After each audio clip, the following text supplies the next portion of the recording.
The Job Offer, written by Darius McCorkindale, and narrated by Chadwick Poulsen of Visceral Imagination. We hope you enjoy this tale.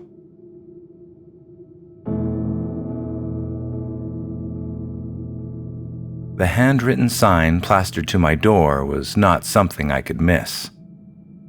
Rent due on Monday. Don't be fucking late this time. Living with my best mate's sister had been working out reasonably well, and to be fair, I felt terrible about being behind on rent so often. But I still wished Hazel would find a less passive-aggressive way of reminding me.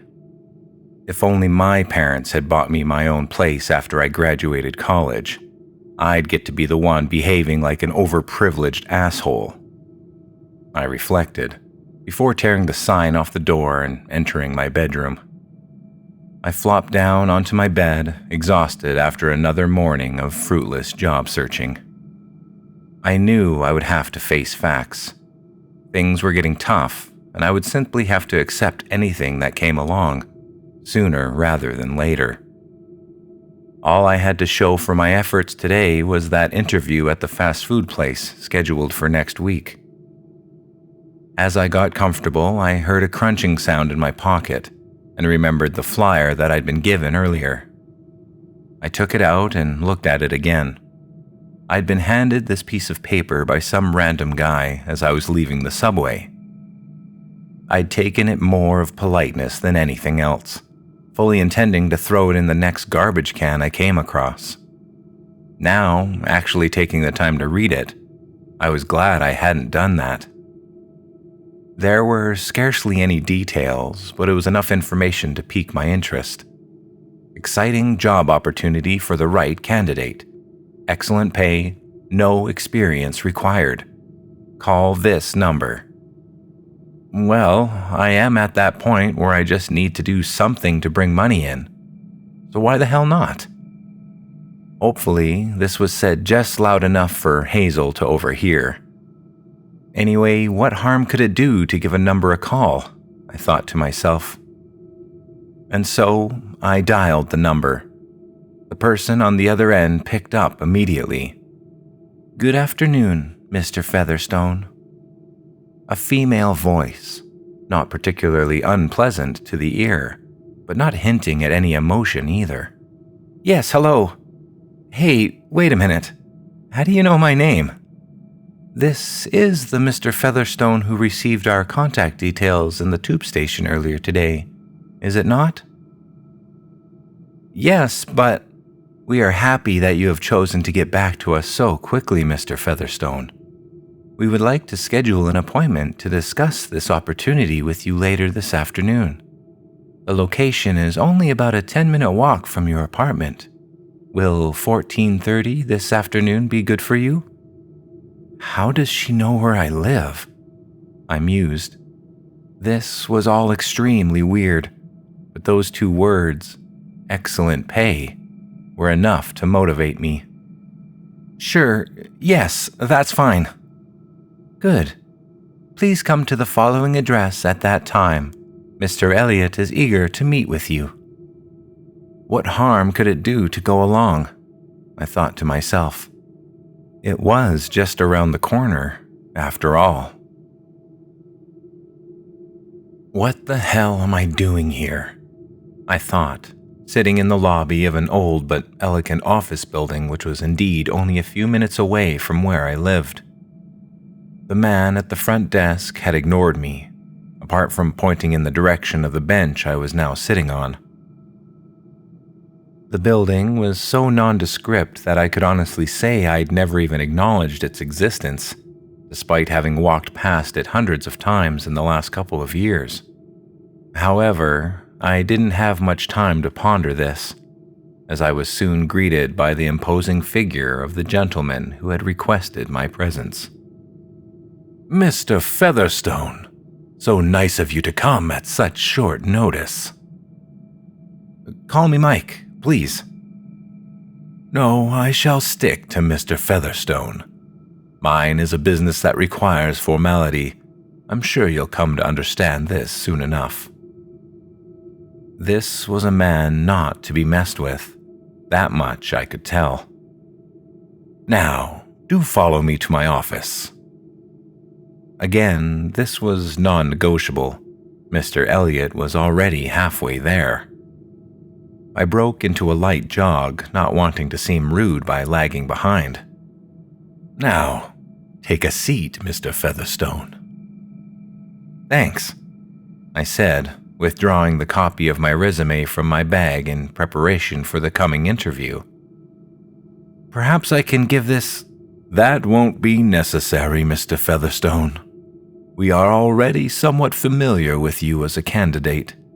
We don't make offers such as this to random strangers.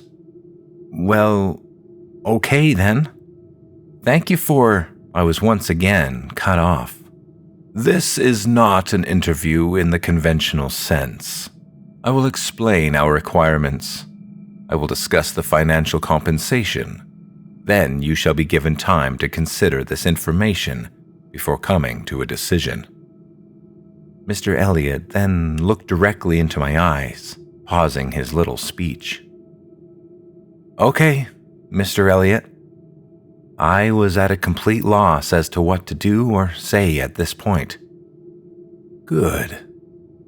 Now here's my offer to you. Hazel, are you in there? I asked, knocking on her bedroom door. A few seconds later, she groggily opened it. Mike, you know I work nights. Is it important? Damn, I forgot about her shift work. Sorry, Hazel. I just wanted to pay up what I owe. Here you go. I handed over an envelope stashed with my, for once, not overdue rent. Bloody hell, Mike. In cash? Did you rob a bank or something? I couldn't help but smile. Not quite.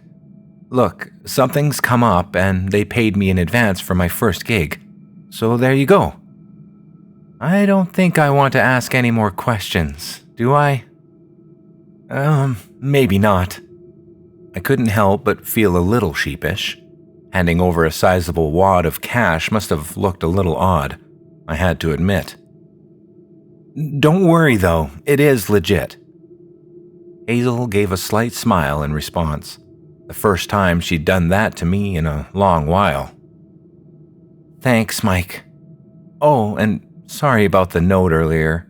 You know how I can get sometimes. Think nothing of it. She widened her smile, then closed her door. Things were looking up already. All I had to do now was wait for the call. 2 days, Elliot had said. Friday evening, just before midnight, at the address given. It all sounded simple enough. I would be working as a personal assistant to an exceptional client of Mr. Elliot's, and would be there for a short period to help him out in whatever way was necessary. This would be a one-off occasion, after which I would not see that particular client again, unless requested to do so. As a gesture of goodwill, I had been paid in advance for this first assignment. He hadn't been kidding when he said the pay was good. If this went well, I was at the very least out of financial trouble for a while. Of course, the goodwill gesture did come with a caveat. Even if I decided to quit after the first assignment, I'd have to go through with this one job, whatever it entailed. Now, time to wait and see what adventures Friday night would bring.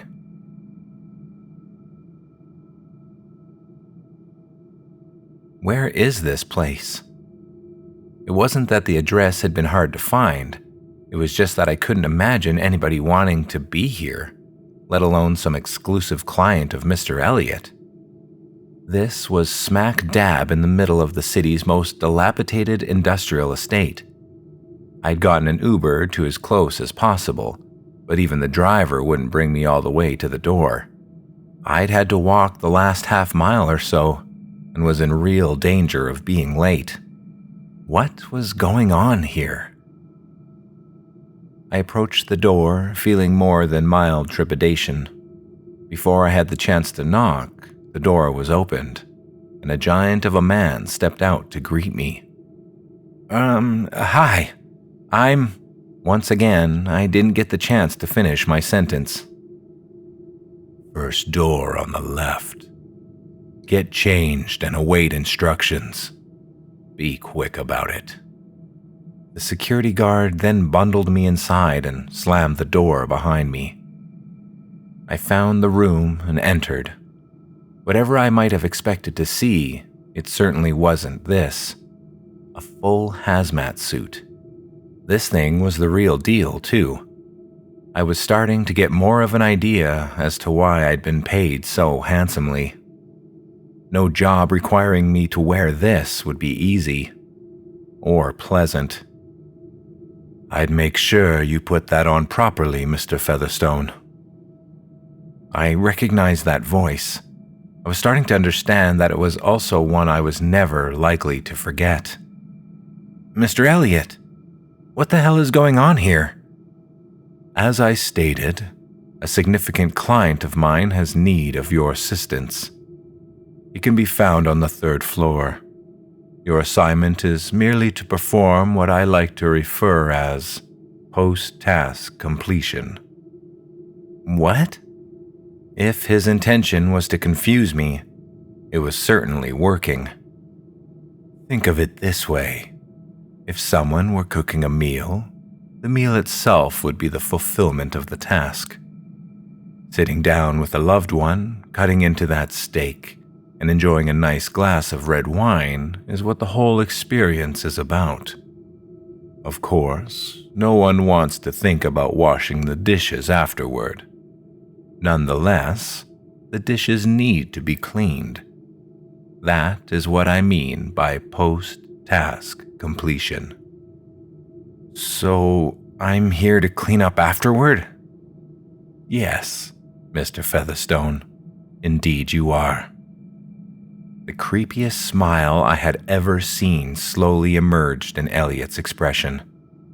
Now, as this is your first assignment, I'll be accompanying you to make sure all goes smoothly. I had a feeling I wasn't going to be washing dirty dishes. I followed Elliot to the elevator. He pressed 3, and we began our ascension. Mr. Elliot exited and made his way to a door some way down to the right. As previously, I found myself having to half-jog to catch up. He stopped at the door, turning to me with a look as cold as death on his face. Time to honor our agreement, Michael. There was something about Mr. Elliot's use of my first name that utterly terrified me. He then proceeded to open the door. Hi, Mike. How was your first day? Hazel had an overly comfortable habit of walking around the apartment scantily dressed, to the extent that I had to more often than not mentally remind myself that this was my best mate's sister. Not tonight, though. My mind was elsewhere. Rough first shift. Don't really want to talk about it. Oh, sorry to hear that. Hope it gets easier from now on. Thanks. Actually, I think I might go to that interview on Monday. Might be good to weigh up my options.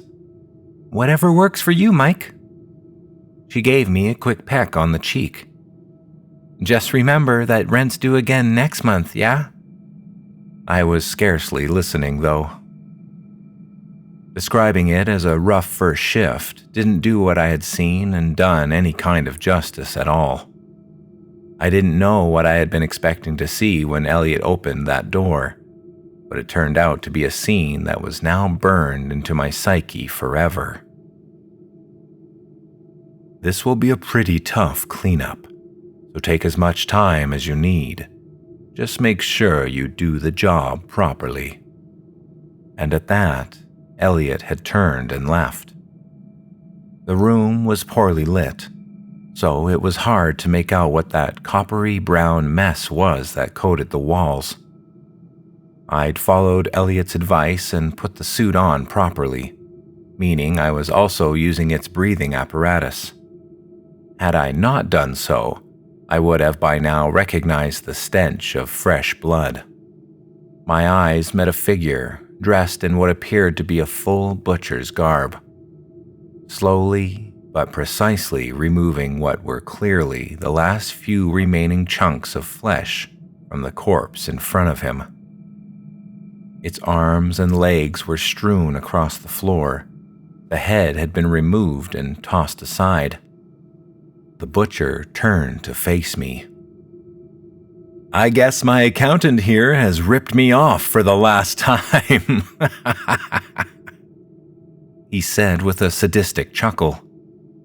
"Only fair I got to rip him apart, don't you think?" "Indeed it is, my good friend." I twisted round to see that Mr. Elliot had reappeared at the doorway. "Let me introduce you to my new junior associate, Mr. Featherstone. He'll be performing cleanup duties this evening." "Good luck with that, kid." The butcher then slowly exhaled, stepped back from the remains of the corpse, and started to make his way out of the room. "Make sure you do the job right. I don't want a single trace of this piece of shit remaining when you're done." "That is our guarantee, as always." Mr. Elliot then stepped aside to allow this murdering psychopath to exit the room, leaving me to survey the whole devastating scene. "Make sure you get this place spotless. Take as much time as you need," Elliot said, now directly facing me. "But I want this place so clean that you'd be able to eat your next meal off the floor here.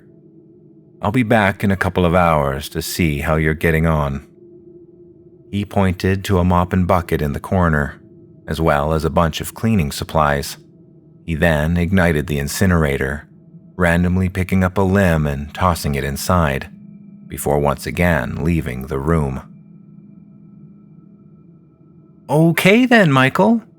Well, as I'm sure you can imagine, times are tough for all major multinational corporations, and the same goes for the fast food industry. We'd love to have you on board, but we'd have to start you on a 0-hours contract. Minimum wage to start, of course. I'm pretty sure you'd be guaranteed at least 8 to 12 hours of work every week, maybe even some more. After 2 or 3 years, you'll almost certainly be in line for a full-time position. So what do you say? Are you excited to join the Bandit Burger team?" "Who wouldn't be?" was all that I could say in response. "Great. Then we'll see you first thing tomorrow so you can pick up your new work clothes. Sorry to say that you'll be expected to buy them from the company, but you should earn enough in the first week or so to cover the costs." I offered the weakest of smiles in response. The following day, I resigned to my fate, knocked on the office door. "Ah, there you are. So lovely to see you again." I had to chuckle at the absurdity of the situation. "Yeah, glad to be back." "Raring to go, I assume?" I hesitantly replied with a question. Can I be honest with you?" "Why, of course." "I'm really just happy to have a job." "Absolutely no harm in that at all. We're glad to have you on board and fully committed. So, Mr. Featherstone, let's get you fitted up with a bespoke hazmat suit, shall we?"